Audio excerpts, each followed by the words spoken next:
अटल सेतूवरून आत्महत्या करण्याचा प्रयत्न करणाऱ्या महिलेला वाचवण्यात आल्याचा व्हिडिओ सोशल मीडियावर व्हायरल झाला आहे। या महिलेनं जीव देण्याचा प्रयत्न केल्याची माहिती समोर आली होती, पण महिलेच्या चौकशीतून वेगळंच सत्य उघड झालं आहे। रीमा पटेल यांची पोलिसांनी चौकशी केली। त्यांना अटल सेतूवर कार थांबवण्यामागचं कारण विचारलं। एका आध्यात्मिक गुरूच्या सांगण्यावरून घरातील देवांचे फोटो विसर्जित करण्यासाठी कार पुलावर थांबवली होती, मात्र फोटो विसर्जित करताना माझा तोल गेला अशी माहिती त्यांनी पोलिसांना दिली। आधी त्यांनी ऐरोलीत फोटो विसर्जित करण्याचा प्रयत्न केला, पण तिथे पाणी खोल नव्हते, त्यामुळे त्या कारनं अटल सेतूवर आल्या। रीमा पटेल यांनी अटल सेतूवर चालकाला कार थांबवण्यास सांगितली। कारमधून उतरून त्या फोटो समुद्रात विसर्जित करण्यासाठी पुलावरील रेलिंगच्या पलीकडे गेल्या। त्यावेळी त्यांचा तोल गेला।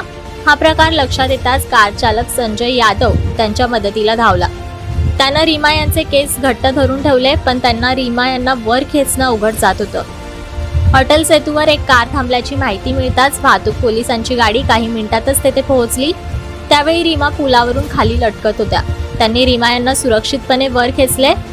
वाहतूक पोलिसांनी दाखवलेल्या धाडसामुळे रीमा यांचा जीव थोडक्यात वाचला।